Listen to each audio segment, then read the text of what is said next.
Hey guys, this is Jillian Miller. I am the director and the founder of Citywide Singles. I want to invite you to listen in on an interview that Gina did with Taylor Mondick, who is running for state representative in District 95. You're going to love this interview.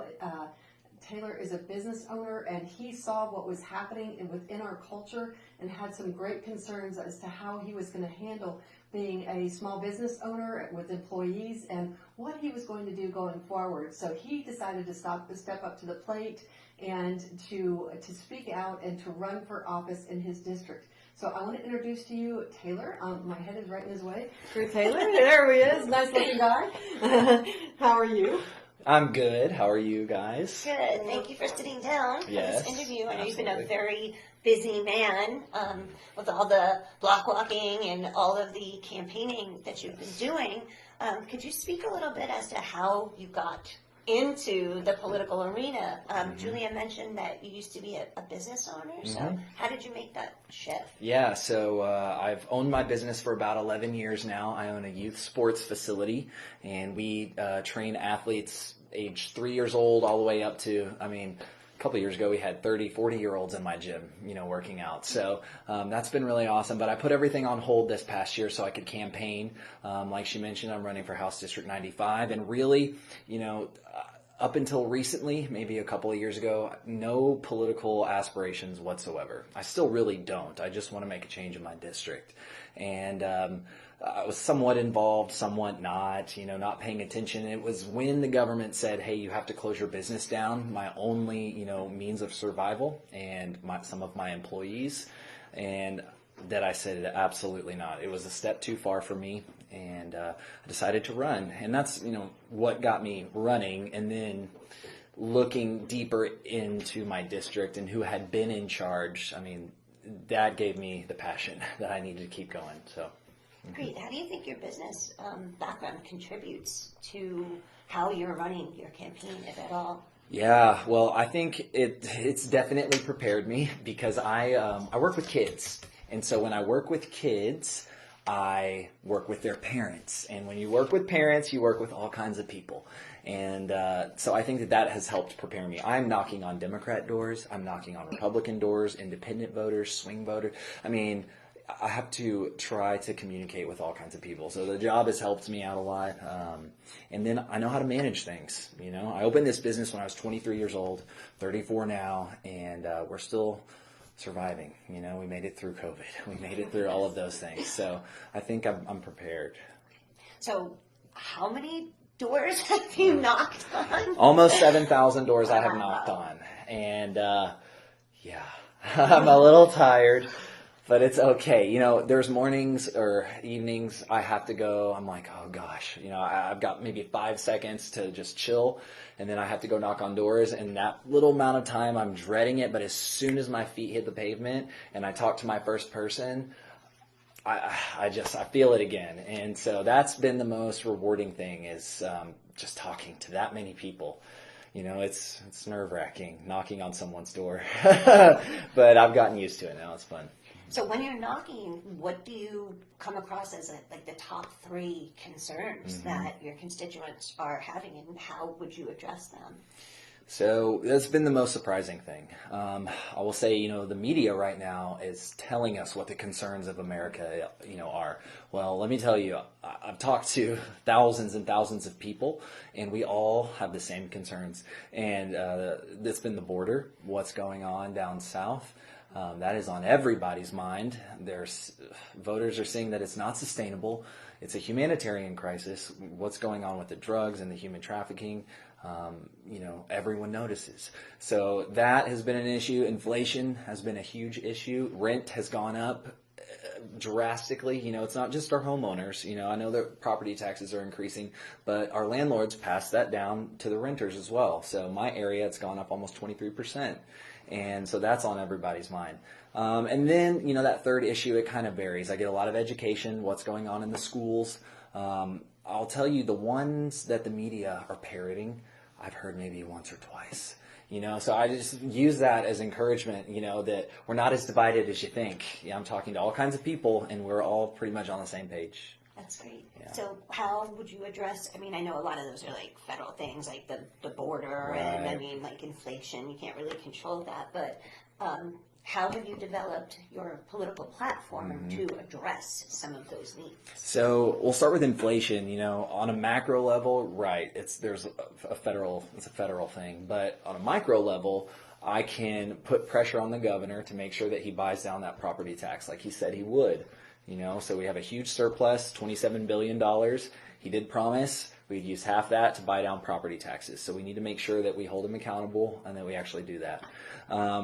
That's how we tackle inflation. The border, and I had mentioned this earlier, I will be as loud as humanly possible and use every tool in the toolbox, to just draw some attention, draw some noise to what's going on. I think that we could talk to some good reps in Arizona and New Mexico and see what we could do there. But we just need to put voice to a lot of the issues that we're having. That's why I haven't really heard too many people talking about a coalition, a multi-state coalition. Right. That's a really unique. And I'm not even elected yet. How did you come? It's just common sense. Some of us still have that, and I think it makes sense, right? It does. Okay, good. It does. Okay, as far as the education, are people more concerned about the whole critical race theory and, the woke agenda, the whole drag queen story hour? What are you hearing the most? So it's interesting. My district is it's a minority majority. So we have a large black population, a large Hispanic population, and what's been interesting is I've noticed we don't understand what CRT is. A lot of people think that it is, you don't want to teach history in schools, and so I have to say, no, this is not critical race theory. What they're doing is they're trying to get our kids, everything that they see in the world you're supposed to look through a lens of oppression and victimhood, and so it's like I'm doing a lot of things when I'm out there block walking. I'm educating, and I'm also advocating, for the right way. So CRT doesn't come up a lot, but the transgender thing happened. We talk about that, and here's what I tell people: the school system is not broken. It is working exactly as it was intended to.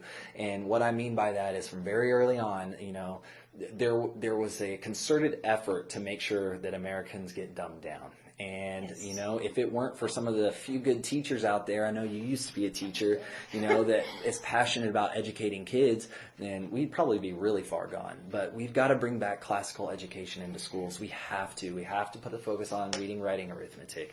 We need to bring back trade and apprenticeships and implement those into our schools because, these kids need life skills. Even me, I graduated high school in 2006, and, I still didn't know how to balance a checkbook. I didn't know how to change the oil. I didn't know how to, all these life skills. We're going to need that, especially because people aren't having kids right now, and our generations are getting older. What are we going to do?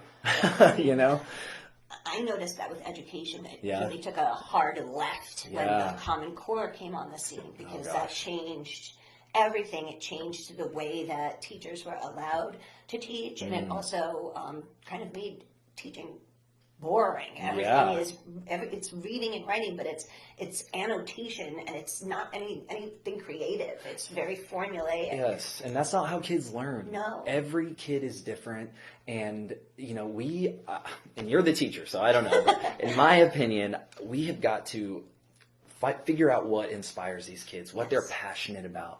Because when you do that, then they're going to bloom. They're going to succeed.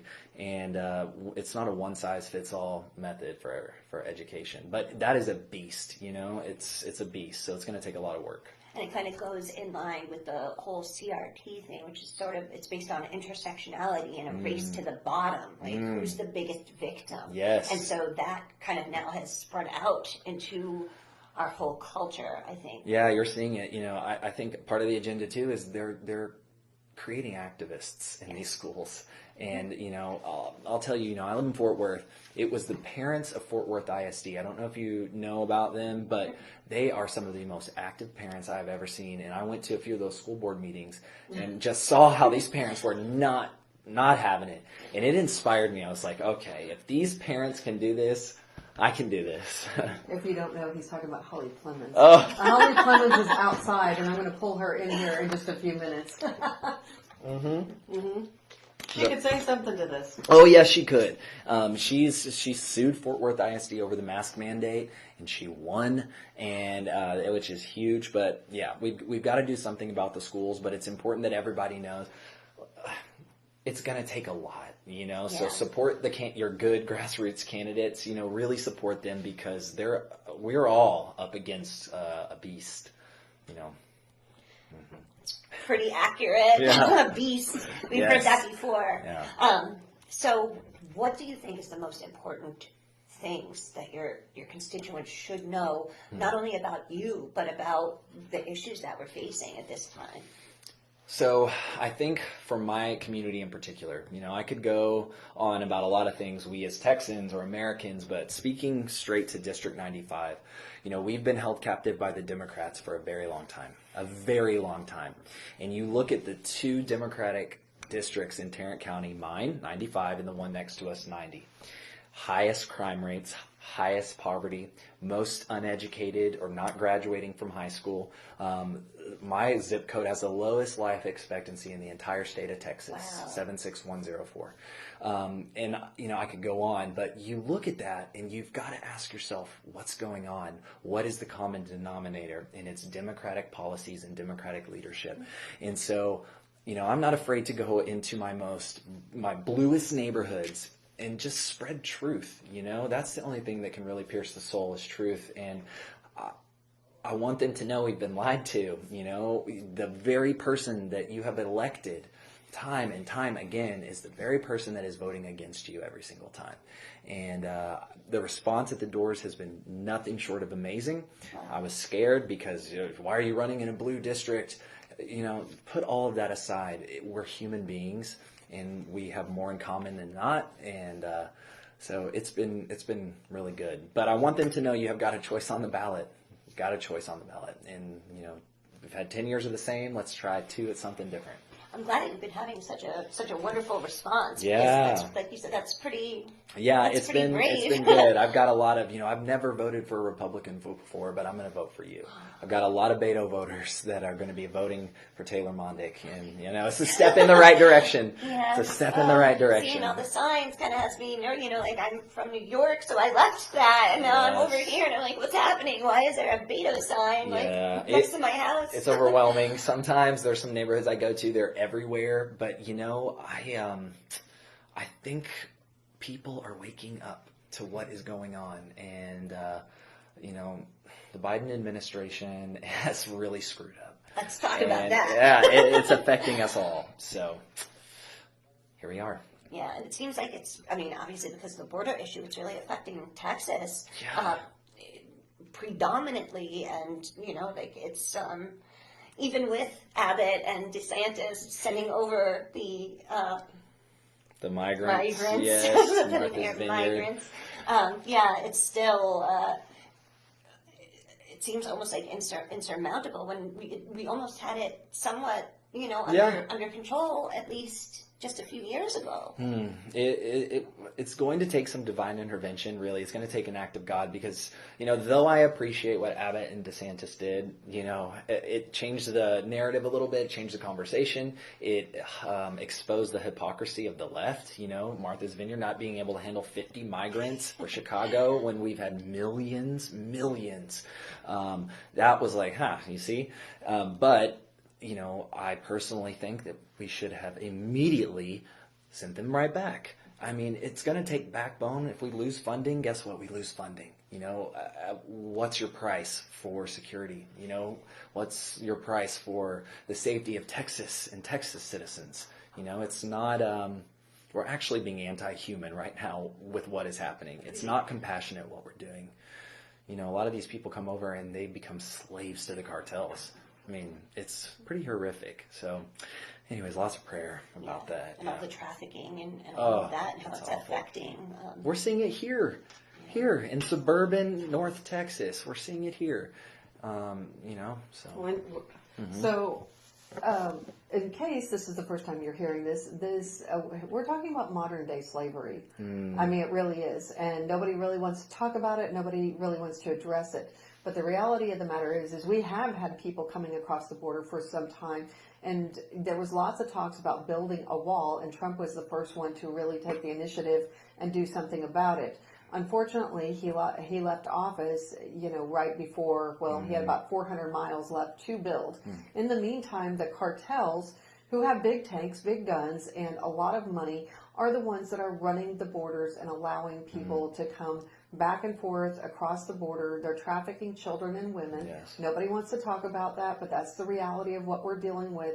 And we need to start discussing this with, our friends, our family, people who think, oh my gosh, this is really what's going on. It is destroying our nation. We are not a nation without borders. I mean, you wouldn't just, hand somebody you don't know the keys to your house. And a lot of times when I talk about this, I don't know if you get this, Taylor, I feel like I'm in front of you, but a lot of times when I start to bring this up with friends, it seems to be that sometimes when people don't know that much about it, they think I'm talking about Hispanic or Mexican descendants coming across the border. That is not what we're talking about.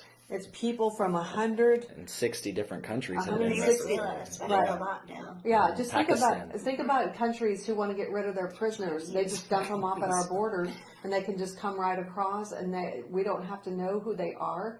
That's insanity. It's just handing over the keys. Anyway, there is something that we have to do about the border. I will probably have more people on to talk about the border crisis. It is a huge concern, and it is something that has to be stopped because, like you said, Taylor, you're talking about it being a humanitarian crisis. I can't say that. Long day. Yeah, no, it really is. I mean, it's not so much that we're upset about them coming across the border. What we're upset about is the cartels selling them and then putting them into slavery. They have armbands, different colored armbands. We tried to get Ammon Blair here, but he's under a gag order right now from talking about it, and and is probably going to lose his job. One of his teammates turned him in, unfortunately. Wow. Right, wow. And so, but he was telling us and brought up a bag full of the different colored armbands that told the cartel, so the cartel could identify people as to who was paid. So if they were already, if they had already paid their way, or they were going to have to work it off through slave trade, or through really sex trafficking. But I mean, we're not just talking about young men. We're talking about children, infants. It's really disgusting. And so anyway, I want you to be in prayer, not only for our nation and for our state as we're coming up to the elections, starting September 8th. Right now we are in early voting, but a lot of us feel like it would be better, if at all possible, that you wait until September 8th. November. Okay. I was like, wait, what? I'm sorry. We missed it. It's been a really long day. I cooked for everybody, and if you were hungry, you should have been here. I made Texas chili. Anyway, but yes, on November 8th is when the big vote is coming up. A lot of us are waiting to the day of the vote to cast our ballots, just so that if there is some cheating involved, that the cheaters are going to have to really work a lot harder to try to figure out how to cheat. And I want you to be praying for Taylor Mondick. He is running for state representative, so even if he is not in your district, please be praying for him, and please, be looking up who is running for state rep in your area, so that you can support them and that you know who the candidates are, so that we have people being our voice. Because you and I are not going to be going to the state capitol and saying, excuse me, I have a problem with this. That's why we have state representatives. They go and they represent the voice of the people. But if people don't show up for those positions, or step into those roles, guess what? Really loony people will show up, and they will take those roles. Believe me, I've been to the GOP. I've met the loonies. Okay, I'm sorry, I'm not talking about the GOP, but I've been to some of these different political things, and it's really amazing, the different ideas. And when I went to my precinct meeting, Taylor, I was told that the time before, they only do this once every 2 years. I went to my precinct meeting, and I was running for precinct chair, and I was told that nobody had shown up the 2 years prior. Nobody had shown up. There was like 10 or 12 of us that showed up, and we submitted our resolutions. In other words, things that were of a concern to us. We voted on that at a local level, and then it went, it goes up the chain from there. But we have to get involved, and I don't know about you, but I never got involved because I didn't understand how the process worked. And I can't say that I have it all figured out. Probably Taylor, you probably didn't feel like you had it all figured out when you stepped into it. But like a lot of us, we're like, you know what, we got to do something. We can't just sit on the sidelines and just say, oh, that's somebody else's problem. Well, guess what? At some point, if we don't step up, it becomes our problem when our kids are being taught socialism, when they're taught a CRT, that we're bad because we're Christian white nationalists. I mean, I don't even know what that means exactly, but I mean, weird things are happening, and it's really in an effort to divide us. Because, I mean, probably like you guys, I have friends of all different cultures, and I love them all. I love them all equally. But when you've got an overreach of a government who their main objective is to divide and conquer, that's what's going to happen. Is they're going to try to create divisions between us and even within the body of Christ. So I just want to encourage you guys to be in prayer for Taylor. Send him a message on Facebook. Tell him how much you appreciate him. Let him know that you're praying for him. If they want to donate, Taylor, what's a good place to go? So my website is my95.win, my, the number's 95.win. You can check me out there. I'm on Facebook. Taylor for Texas is my username. Yeah, Taylor for TX. And I'm on, all the social medias. But yes, I appreciate that prayerfully. Support me. That would be fantastic. And monetarily if you can. Is there anything else you want to add? No, just, stay encouraged. We're seeing all over the world. It's not even just Texas or your own town. All over the world, a veil is being lifted. People are waking up. We are starting to demand more from our government. You're starting to see kind of the remnant rise, and that's very exciting. So it's an exciting time to be alive. Don't get bogged down or discouraged. Thank you, Taylor. Thank you, guys. We really appreciate you. Happy to be here. We appreciate you, Taylor. And just so you guys know, we are live streaming this into the Citywide Singles DFW page. However, we will be uploading it later on onto the YouTube page of the Lone Star 355. Actually, I think it comes up as Lone Star 355.